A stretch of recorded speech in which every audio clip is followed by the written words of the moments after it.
when a person with a disability comes to the con, what would be the first thing that they should do? Well, coming to DragonCon means that you need to be prepared for different types of environments. The layout in one hotel, say the Marriott, is completely different than the layout in the Hilton.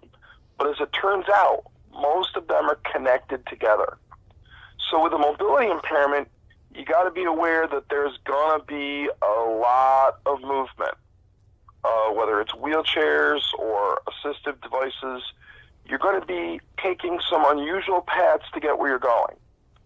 The second thing is to make sure that you go to disability services to get reasonable accommodations for waiting in line for the things that you want. Because, as we know, lines in DragonCon go out hotel doors and wrap around buildings sometimes more than once. Disability services can provide you with a reasonable accommodation sticker that allows you to wait in an area close to the front of the line for the thing that you're looking for. Now, even with that reasonable accommodation, though, the other thing I'm going to tell you is to talk about planning ahead. In everything you do at DragonCon with a disability, it's about planning ahead.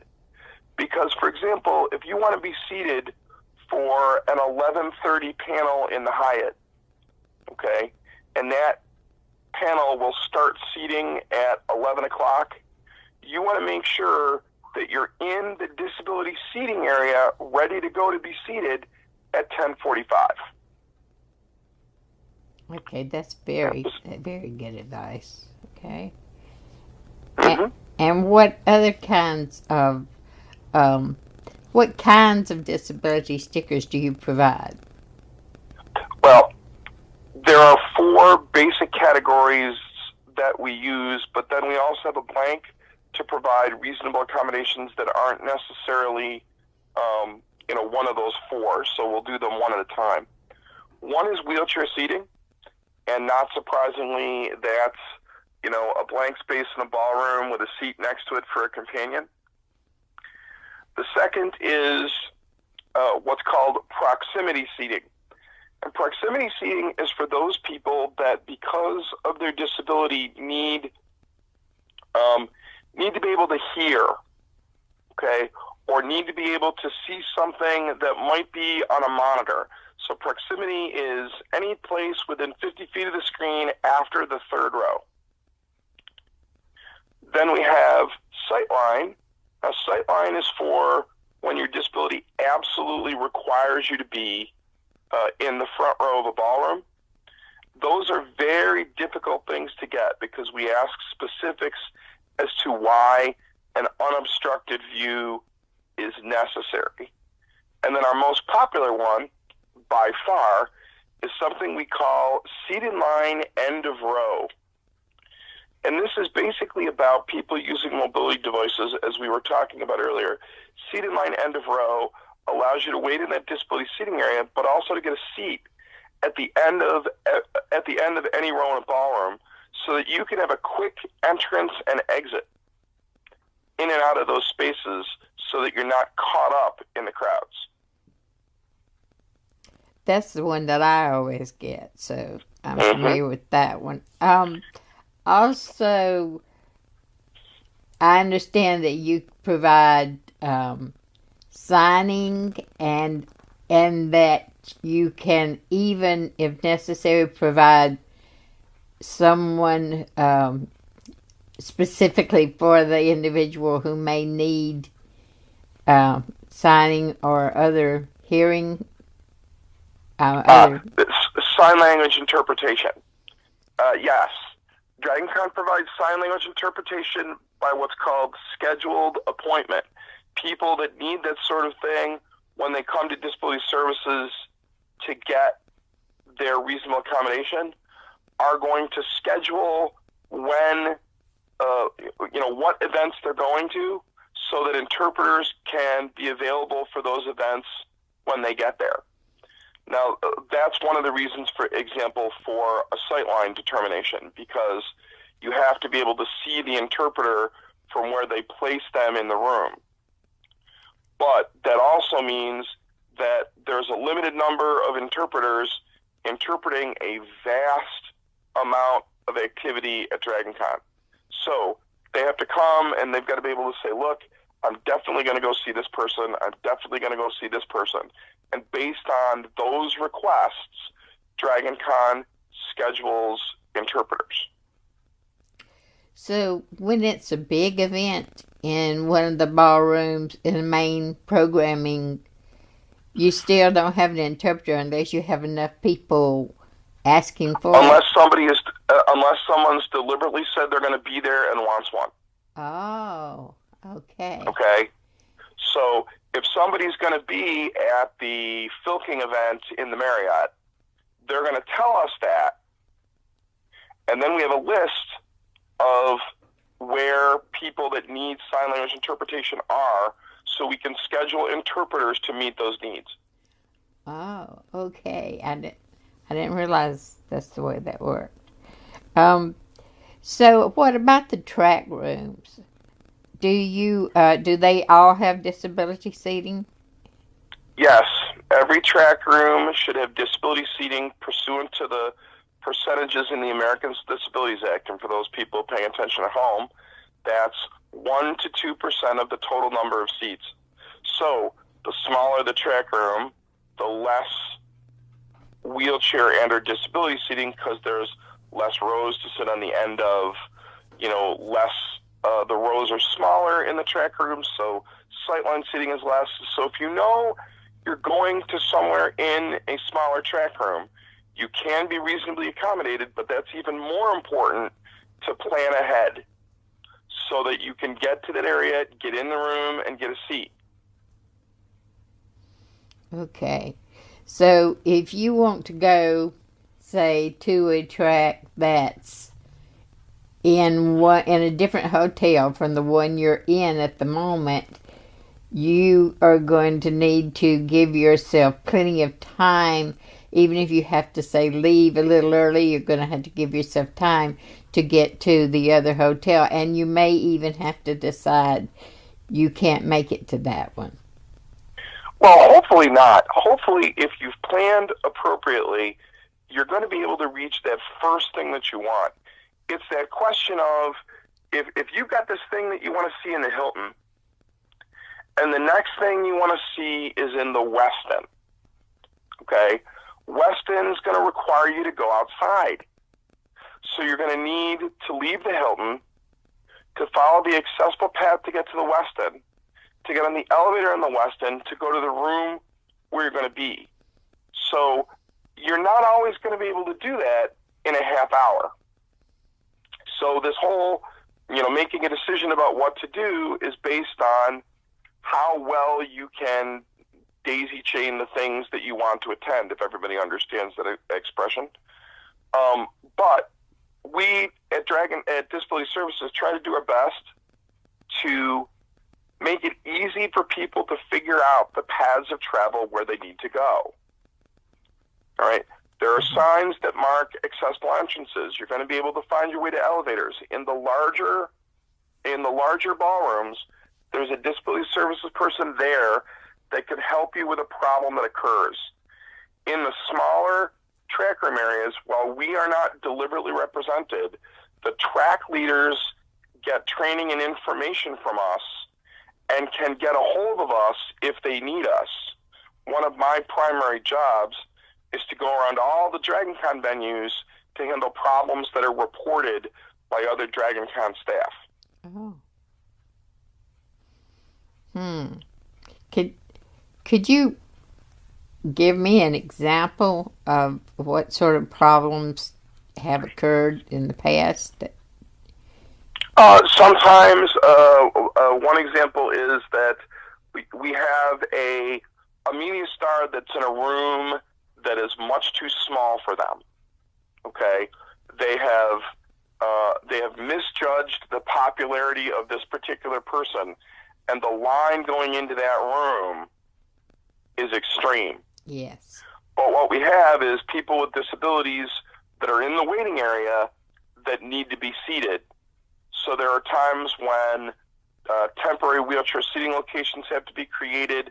We've got to get people in and seated and settled so that the line that's created in that room moves as rapidly as it can, so security can know when to cut that line off or possibly reschedule another event with that person so that those folks have an opportunity to see them.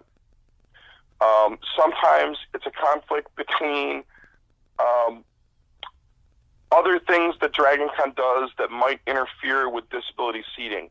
A promise made to a media person. So sometimes we find a media camera in a wheelchair parking space or in a sightline or proximity space, and we have to figure out how to deal with that issue so that somebody isn't denied the reasonable accommodation for which they're entitled. I see. Just a couple things right off the top of my head. Right. So you were talking about the accessible path to the Westin from the Hilton. Mm-hmm. I didn't actually realize there was one. So how do you know these things? I mean, how do you find these routes and paths? Is there a map or something?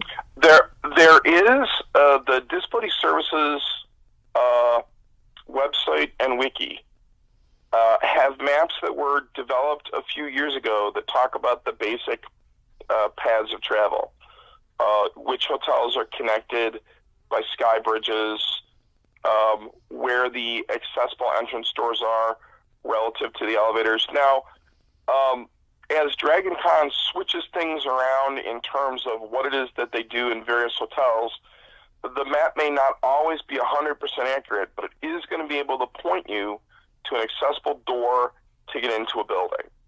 Okay, and especially, and I picked the Westin for a reason, because that's the one where the easiest way to reach the Westin is actually to go outside. And the oddest thing to realize about that is sometimes almost the best way to do that is to, exit the hotel, to move to that next corner, and then turn left and follow the side of the sidewalk by the Westin.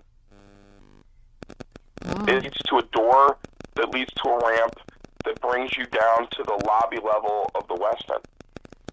Wow. So, in planning to go to DragonCon, definitely look at all the online resources you can.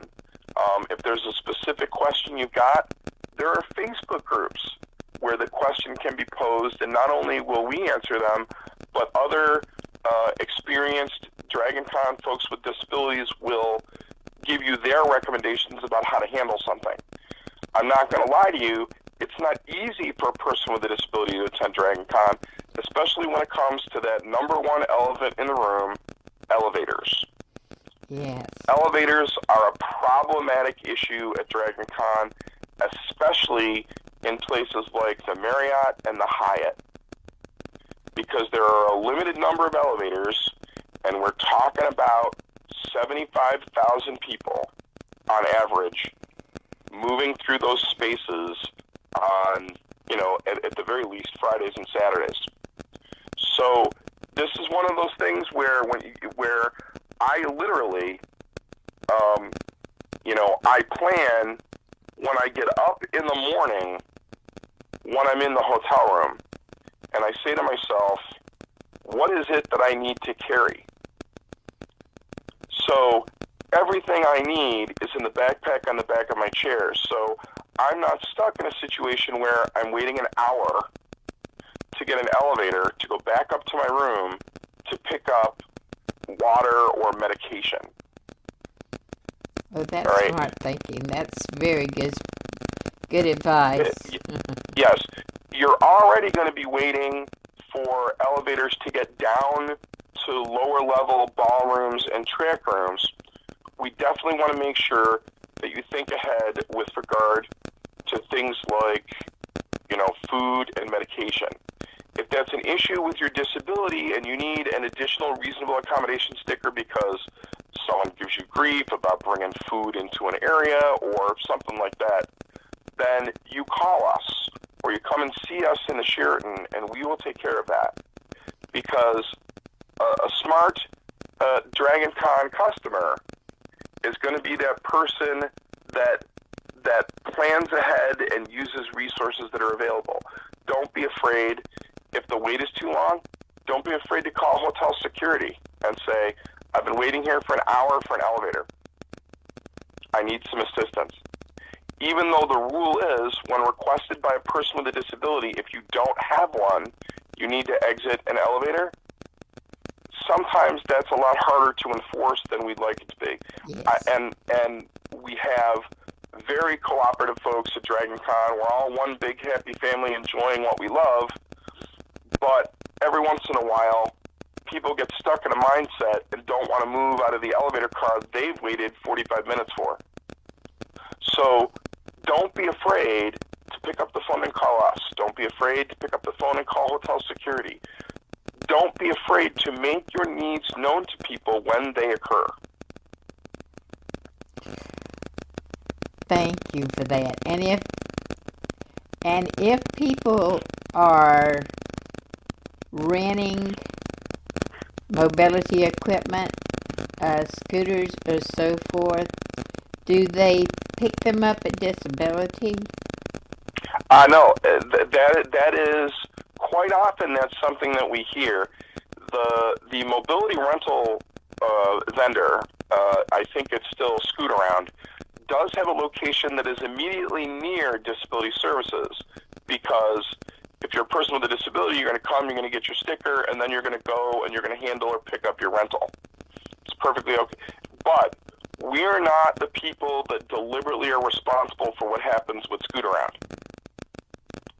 Okay? We're us and they're them, and we work together, but we're not responsible for handling problems with mobility device rentals. Not that there are all that many problems. That is, not device rentals. There are a lot of devices that get rented over the weekend. Okay, well, as we've been talking, you've given me so much good information. I'm thinking that maybe instead of making this a written article, I may actually, convert it to MP3 and make it like a podcast. Would that be all I'm right happy to do that. Okay, so you would not mind if I do that? Nope, Okay. not at all. I think that'll be the best way to do it, because you've given me a lot. Now, if people want more information, there is, you do have a website with a lot of information at the DragonCon website. Yes, there's a disability services page of the DragonCon website, and there's also an email address that you can use to send us questions or concerns, which is disability services, one word, lowercase, at dragoncon.org. I want to personally emphasize, I've done this. Last year I had another issue and I could not come, but I've gone to DragonCon with a disability I've gone to DragonCon for 18 years, and out of all of that, I went with a disability for at least the last 5 years. And I volunteered. So I want to just emphasize that it can be done. It's not easy. You have to be flexible. But disability service, in my opinion, makes it possible. I would not have been able to do it without disability. And let me say to your readers and your listeners that it is absolutely possible, and we encourage it, because even though the situation is not perfect, you will get access to things at this convention that are going to make that sacrifice worthwhile. All you got to do is keep a good head on your shoulders and plan ahead.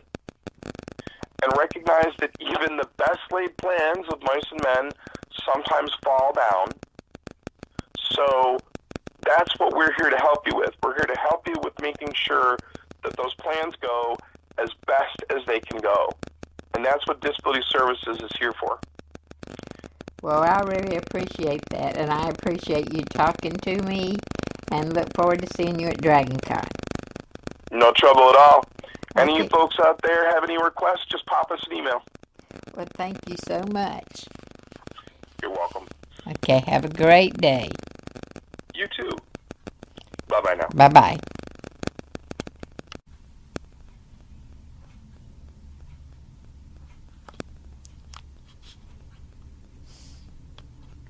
So, when a person with a disability comes to the con, what would be the first thing that they should do?